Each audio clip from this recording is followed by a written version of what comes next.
what's a couple things that you're looking normally I say what's one thing that you're looking to accomplish, but what's a couple things that you're looking to accomplish, maybe on the real estate side and maybe on the lending side Um, in the next 12 months? 12 months. I mean, I always say continue learning to do a little bit better the next month than you did the previous month, right? So being so new to it, I haven't set too many goals, I guess you'd say, like milestones that I wanted to hit, other than I said once I had my license and I was in my first full year of both, I wanted to kind of hit 10 million in volume on each. 10 million in volume on each, right? That was kind of a goal if I could. But other than that, it's more just I want to start learning how to not only use my center of influence, right? So I don't do too much social media. I'm not tech savvy, right? Leads, I've never really used them. I was always like, why would I pay for this? And the reason why is because in the Navy for recruiting, when we had leads, the success rate was, I mean, if you're lucky, 1 in 10, right? And that was usually a lot better than what real estate would be as far as, so I'm a numbers guy. I'm like, so 1 out of 100 or 2 out of 100, man, do I want to, just time is money in this business, right? Yeah. So you got to make sure you're applying your time to what you can. But what I've learned over time is eventually you do have to start relying on those other resources, because at some point your center of influence does dry up. You're not always going to have family or friends or neighborhood buying and selling. You're going to have to meet these people that you might not know right away. Get in front of others. And so I think that's the biggest things I need to learn to apply those other ways to generate business, so that it's not a constant grind of just sales. Yeah. I always try to tell agents, 2 to 3 business pillars, right? Obviously your sphere of influence is going to be one, but find another one, maybe even 2, that become foundational pieces to your business, right? You don't have to do it all. No. I think there's hundreds of ways to go out and be successful in this business. Just find which ones that you enjoy doing most, and then just show up consistently and do those. Yeah. Because, I think a lot of people are seeing right now, right? Market, is balancing, rates are going up, and a little bit. Those people that bought, 2 years ago, last year with low rates, they're not going to be selling anytime soon. Or refinance. Or refinancing anytime soon. So, it's what are you going to do to kind of help insulate your business a little bit. Yeah. So correct. No, that's awesome. What are you looking to accomplish in the next 5 years in both? Oh man, I wish I could think that far ahead.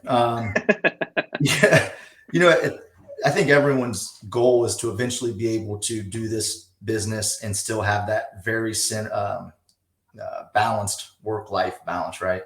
I think when you get into this at the beginning, you're so driven to kind of get your foot in the door, and I don't want to say make a name for yourself, but get that reputation where you can get the job done, right? And get those referrals. And at the end of the day, it's not only about taking, I always say you got to take care of your clients, right? That's number one. But every agent remembers the deal they do with you as well. So even though you're taking care of your client, there's a way to communicate well and make sure that you're just responsive, and you build those relationships with other agents. Some of my best advice I've ever been, that I've received is other agents or brokers calling me and just talking to me, and not necessarily just to call and say, hey, are you interested in switching or anything, but just, hey, I noticed this, got a minute to talk? Well, yeah, perfect. Let's, I would love to hear what you say. And taking all that to be able to apply it and then be able to have that work-life balance in a few years, where now I'm still grinding, but I've got hours that I grind, right? And now I can spend a little more time focused on things at home as well. Yeah, it's one of the things, and Ryan, but Ryan talks all the time of, as an agent or even an LO, I guess, in your case too, if you're just a solo agent, we have a job, right? And that's clocking in, clocking out whenever our clients need us.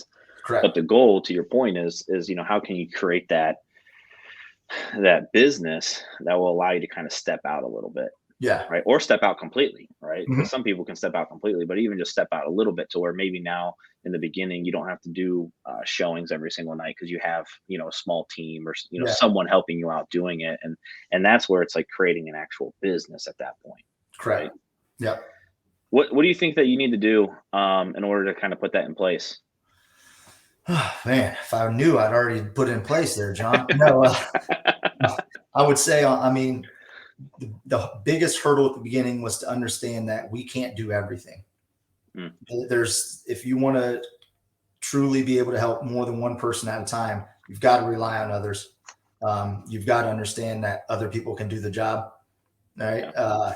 Yeah. For a while, it was just, I didn't want anyone touching my stuff. It was just, let me go, go, go, go. And I think I've realized that in order to continue building, you do have to put a team in place, whether it's a real estate team or whether it's just a team of people, assistant, right? Yeah. On the LO side, I have the best assistant, which actually she's no longer my assistant. Now she's my processor. But I mean, she literally makes my job 10 times easier. Yeah. I've been trying to move that way on the real estate side where I could start like building a little bit of a team. I think right now I just haven't taken that step yet because just like everyone else, it's just been a grind right now with how busy everything's been. So trying to create that time to do that, it's challenging. It's not impossible. Other people do it. You just got to find the way to balance that and make it happen. Yeah. Working, on the business versus in the business, Mm-hmm. and, scheduling that within the calendar to kind of put those activities in place to make sure, you can do that. So, Yep. and I think it's great because not many people, realize early on that you can't do it all. Yeah. It's just impossible. Not enough time in the day to do it all. You just unless you just like working those crazy hours, but I would assume most people don't. Yeah. Right. There's some late nights involved. And that's, I think, the first thing that you realize. You're like, man, there's other things we could be doing right now at 11 o'clock at night. Got to try to figure out a different way to approach this. Waiting for that, remedy to come over or that contract, extension or, whatever the case may be. Oh, yeah. Marco, I was asked this the other, this is probably about a month ago now. And it just kind of stood out to me because typically we don't ask this question or we don't get asked this question. Mm-hmm. What's a legacy goal for you? Legacy goal. Oh man. When you say legacy as in within the industry? No, just in general, how I got approached or asked by this. Mike Doyle was actually reading a book, Mm-hmm. and in the book it talks about, your 100-year goal. Okay. And how the majority of people don't get asked that question because obviously 100 years from now we're all dead, right? Yeah. But what is that? What do you want to leave behind, when you're no longer here? Oh wow. I think I kind of know the answer to that one actually. Growing up the way I did, Dad worked a lot. Never really saw him a lot during the week. Saw him on Sundays. That was basically it. Because back, when we were growing up, if you're working outside or something, you're doing those things. Yeah. I want to be able to leave something behind for the family. I don't want to say build generational wealth because that's tough to do, right? But right. I want to be able to provide for my family and where it doesn't just cut off when I'm gone, if that makes sense.